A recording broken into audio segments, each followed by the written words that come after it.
so the hard part is she doesn't know what she wants. She doesn't know if she wants to stay in this relationship that she's been in for 10 years, because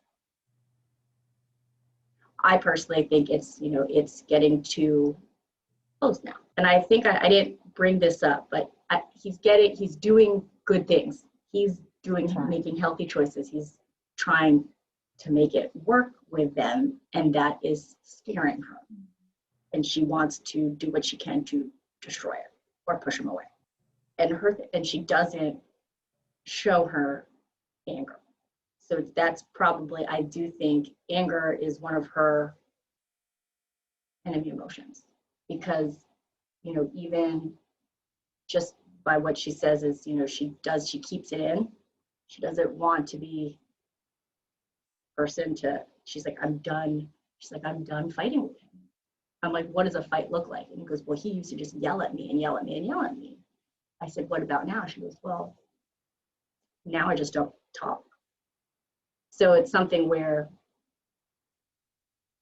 I don't think she ever tried. Like, I don't know what their fights really looked like other than him yelling at her. So, but I don't think she ever, I asked too, I said, well, what did you tell? I said, what did you do when you asked him to stop yelling? That's what I just asked. And she said, well, I did it. So that also is a clue that she can't, you know, like, I don't know if she can she's scared of boundaries maybe too, because, or not telling him stop. Because that takes aggression.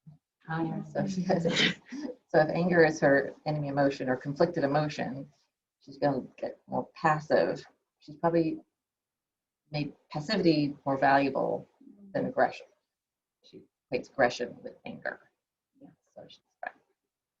So the key there is going to be, again, to help her get comfortable with the anger, show her the times she's running away from anger, and then see if she can start coming up with how to deal with it better. I usually say, well, if you had a do-over, how would you do it differently? And see if they can start putting that together themselves, so you can move on to the next thing. But that's the clue. And then whenever she talks about, should I stay in a relationship or not, you want to stay away from that, because that's more of the personality disorder stuff. Yeah. What I usually say is, well, that's certainly something to think about, but you're going to need this skill for any relationship. That's what I said. I pulled well, you know, regardless of the outcome of that, we need to work on this so it doesn't follow you.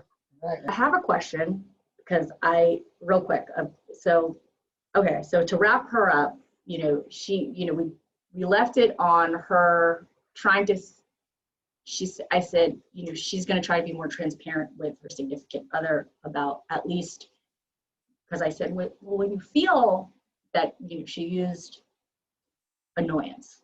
So I said, when you feel that, you know, annoyed feeling, anything like that, I said, what do you feel like you want to do usually? She's like, well, usually I walk away. I don't want to talk to him about it. I said, I wonder what would happen. I said, I wonder what would happen if you bring it up. Just so that at least and she's like, well, I'm scared. She didn't say scared. She's like, she's like, I know what'll happen.